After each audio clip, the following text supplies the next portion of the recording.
Chapter 14. The sun, on account of the mist, had a curious, sentient, personal look, demanding the masculine pronoun for its adequate expression.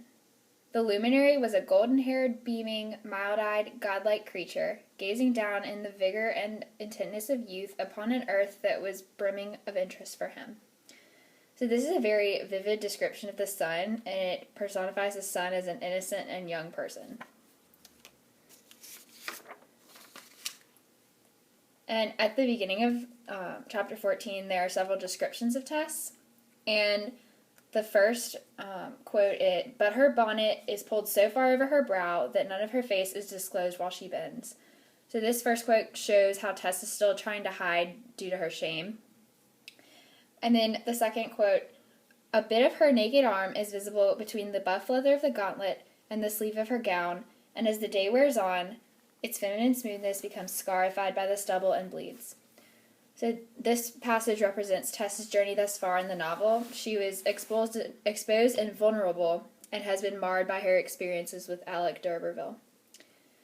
And then the last description, then one can see the oval face of a handsome young woman with deep dark eyes and long, heavy, clinging tresses, which seem to clasp in a beseeching way anything they fall against. The cheeks are paler, the teeth more regular, the red lips thinner than is usual in a country-bred girl.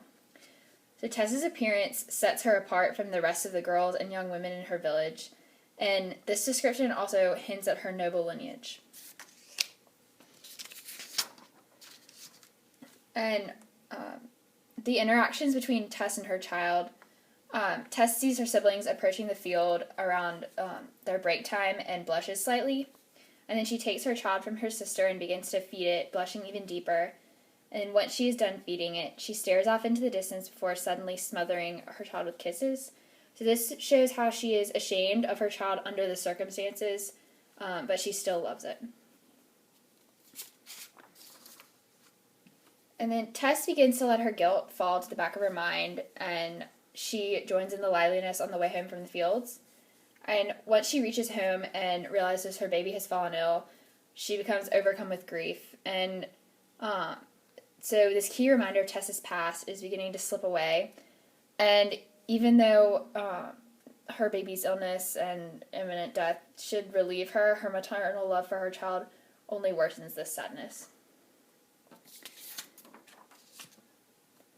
Okay, and then the kindly dimness of the weak candle abstracted from her form the little blemishes which sunlight might have revealed, the stubble scratches upon her wrists, and the weariness of her eyes. So things about Tess are always revealed in trying times. Here, that is represented as the sunlight that may have not been otherwise revealed. And the blemishes represent the lasting effects of her past. And her figure looked singularly tall and imposing as she stood in her long white nightgown, a thick cable of twisted dark hair hanging down her back to her waist. And this just shows how Tess has matured a lot through her experiences. And the last quote, there was a touch of dignity that was almost regal. Tess knows she's doing the right thing in this situation, and it shows physically on her face.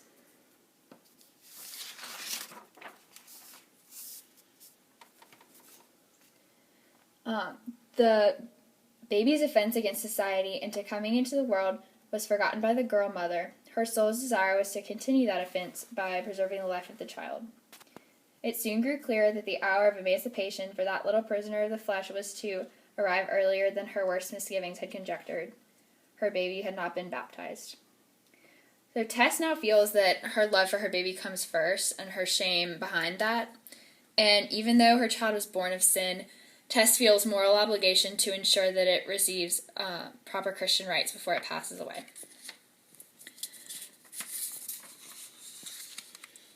So the baby's name, Sorrow, has a lot of importance.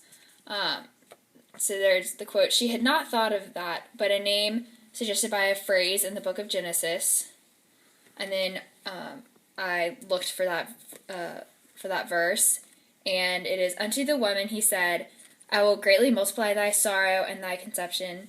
In sorrow thou shalt bring forth children, and thy desire shall be to thy husband, and he shall rule over thee. And that's Genesis 3:16. In the King James Bible, they would have used in England at this time. And so the name of the child and the verse Tess derived it from are more than fitting descriptions of Tess's experience with the child and its father, Alec. She feels immense guilt and pain and feels like she'll never be clean again. And so, sorrow's burial. Tess gives her child the hasty baptism, and she goes to the parson to make sure that it'll be all right if it has a proper Christian burial. And the parson is conflicted, and he tells her no, but out of maternal love, Tess protests fervently, and the parson is persuaded to let Sorrow have a proper burial in the corner of the cemetery where all the other unbaptized babies and just not right people go. He feels it is not socially or morally acceptable for the child to go anywhere else.